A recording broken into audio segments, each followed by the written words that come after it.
subscribe for more videos like this. I love running these weird works of art for you and reading. These little mechanical trains and machines are weird, but they're cool.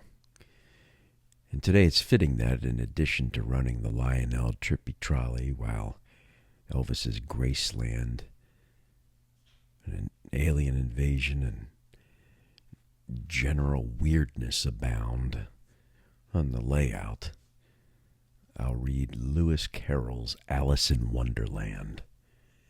But as always, I'm just going to read chapter 1.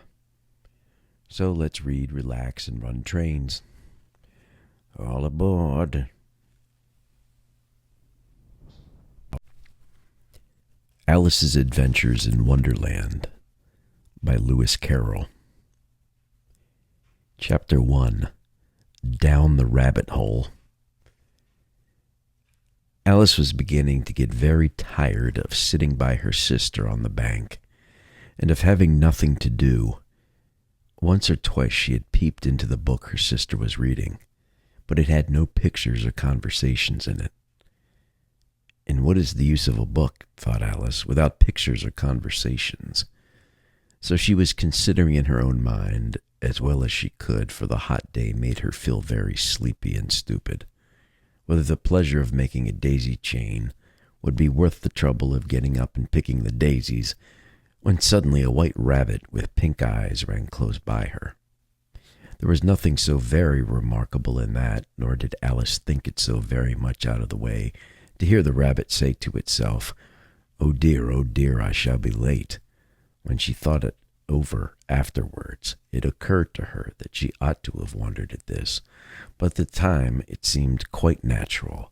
But when the rabbit actually took a watch out of its waistcoat pocket and looked at it and then hurried on, Alice started to her feet, for it flashed across her mind that she had never before seen a rabbit with either a waistcoat pocket or a watch to take it out of, and burning with curiosity, she ran across the field after it, and fortunately was just in time to see it pop down a large rabbit hole under the hedge.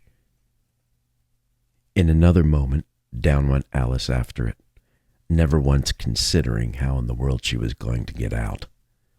The rabbit hole went straight on like a tunnel for some way, then dipped suddenly down, so suddenly that Alice had not a moment to think about stopping herself, before she found herself falling down a very deep well. Either the well was very deep, or she fell very slowly, for she had plenty of time as she went down to look about her and wonder what was going to happen next. First, she tried to look down and make out what she was coming to, but it was too dark to see anything.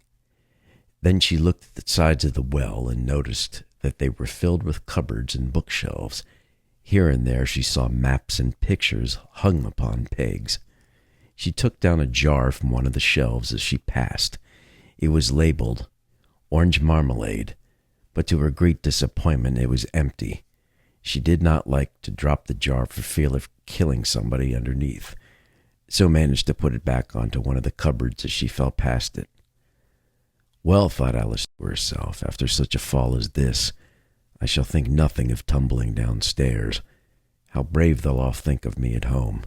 Why, I wouldn't say anything about it even if I fell off the top of the house, which is very likely true. Down, down, down, would the fall never come to an end. I wonder how many miles I've fallen by this time, she said aloud. I must be getting somewhere near the center of the earth. Let me see, that would be 4,000 miles down, I think. For you see, Alice had learnt several things of this sort in her lessons in the schoolroom, and though this was not a very good opportunity for showing off her knowledge, as there was no one to listen to her, still it was good practice to say it over. Yes, that's about the right distance. But then I wonder what latitude or longitude I've got. Alice had no idea what latitude was or longitude either, but thought they were nice grand words to say. Presently she began again. I wonder if I shall fall right through the earth. How funny it'll seem to come out among the people who walk with their head downward. The antipathies, I think. She was rather glad there was no one listening this time, as it didn't sound at all the right word. But I shall have to ask them what the name of the country is, you know. Please, ma'am, is this New Zealand or Australia? As she tried to curtsy as she spoke. Fancy curtsying as you're falling through the air. Do you think you could manage it? And what an ignorant little girl she'd think me for asking. No, it'll never do to ask. Perhaps I shall see it written up somewhere. Down, down, down. There was nothing else to do, so Alice soon began to talk again. Dinah'll miss me very much tonight, I should think. Dinah was the cat. I hope they'll remember her saucer of milk at tea time. Dinah, my dear, I wish you were down here with me. There are no mice in the air, I'm afraid, but you might catch a bat, and that's very much like a mouse, you know. But do cats eat bats, I wonder? And here Alice began to get rather sleepy and went on saying to herself in a dreamy sort of way, do cats eat bats? Do cats eat bats? And sometimes, do bats eat cats? For you see, as she couldn't answer either question, it didn't much matter which way she put it.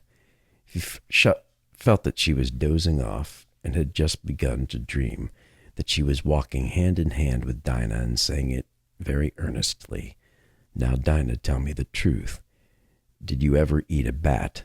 When suddenly thump, thump, down she came upon a heap of sticks and dry leaves, and the fall was over. Alice was not a bit hurt, and she jumped up to her feet in a moment. She looked up, but it was dark overhead. Before her was another long passage, and the white rabbit was still in sight, hurrying down it. There was not a moment to be lost. Away went Alice like the wind, and was just in time to hear it say, as it turned a corner, "Oh, my ears and my whiskers, how late it's getting." She was close behind when she turned the corner, but the rabbit was no longer to be seen. She found herself in a long, low hall, which is lit up by a row of lamps hanging from the roof. There were doors all round in the hall, but they were all locked, and when Alice had been all the way down one side and up the other, trying every door, she walked sadly down the middle, wondering how she was ever going to get out. Suddenly she came upon a three-legged table, all made of solid glass. There was nothing on it except a tiny golden key, and Alice's first thought was that it might belong to one of the doors of the hall, but alas, either the locks were too large or the key was too small. But at any rate, it would not open any of them. However, on the second time round, she came upon a low curtain she had not noticed before, and before it was a little door about 15 inches high. She tried the little golden key in the lock, and to her great delight, it fitted. Alice opened the door and found it led to a small passage not much larger than a rat hole. She knelt down and looked into the passage in the loveliest garden you'd ever seen. How she longed to get into that dark hall and wander about among those beds of bright flowers and those cool fountains. But she could not even get her head through the doorway. And even my head would fit through, thought poor Alice. It would be of very little use without my shoulders. Oh, how I wish I could shut up like a telescope. I think I could if only I had the means to begin, for you see, so many out-of-the-way things have happened lately that Alice had begun to think that very few things indeed were really impossible. There seemed to be no use in waiting by the little door, so she went back to the table, half hoping she might find another key on it, or at any rate a book for rules of shutting people down and shutting up like telescopes.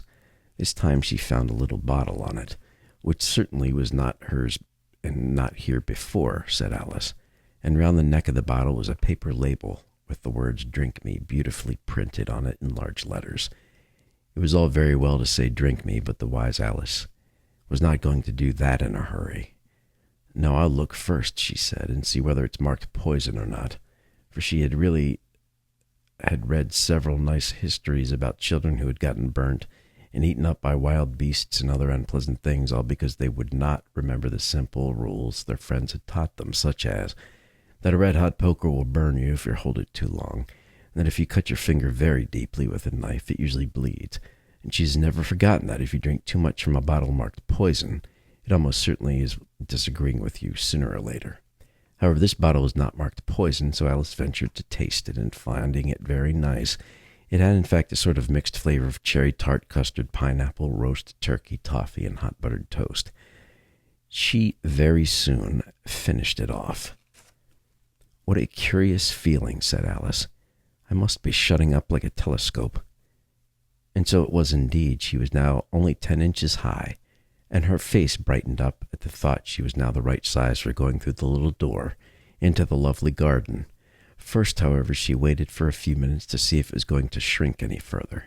She felt a little nervous about this, for it might end, you know, said Alice to herself, in my going out altogether like a candle. I wonder what I should be like then.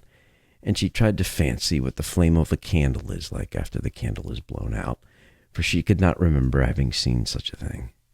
After a while, finding that nothing more happened, she decided to go on into the garden at once. But alas for poor Alice, when she got to the door, she found she had forgotten the little golden key, and when she went back to the table for it, she found she could not possibly reach it. She could see it quite plainly through the glass, and she tried her best to climb up one of the legs of the table, but it was too slippery, and when she tried herself, without trying, the poor little thing sat down and cried. "Come, there's no use in crying like that," said Alice to herself rather sharply. "I advise you to leave off this minute." She generally gave herself very good advice, though she very seldom followed it, and sometimes she scolded herself so severely as to bring tears to her eyes, and once she remembered trying to box her own ears for having to cheat herself in a game of croquet she was playing against herself, for this curious child was very fond of pretending to be two people. But it's no use now, thought poor Alice, to pretend to be two people, why there's hardly enough of me left to make one respectable person. Soon her eyes fell on a little glass box that was lying under the table. She opened it and found in a very small cake. On it was the word "Eat Me," and was beautifully marked with currants. "Well, I'll eat it," said Alice, "and if it makes me grow larger, I can reach the key, and if it makes me grow smaller, I can creep under the door. So either way, I'll get to the garden, and I don't care what happens." So she ate a little bit, and said anxiously to herself, which way, holding her hand on the top of her head to feel which way it was growing. She was quite surprised to find that she remained the same size. To be sure, this generally happens when one eats cake, but Alice had gotten so much in the way of expecting nothing but out-of-the-way things to happen that it seemed quite dull and stupid for life to go on in such a common way. So she set to work, and very soon finished the cake. Chapter 1 from Alice's Adventures in Wonderland by Lewis Carroll. Finito. I hope you enjoyed the reading and the trains.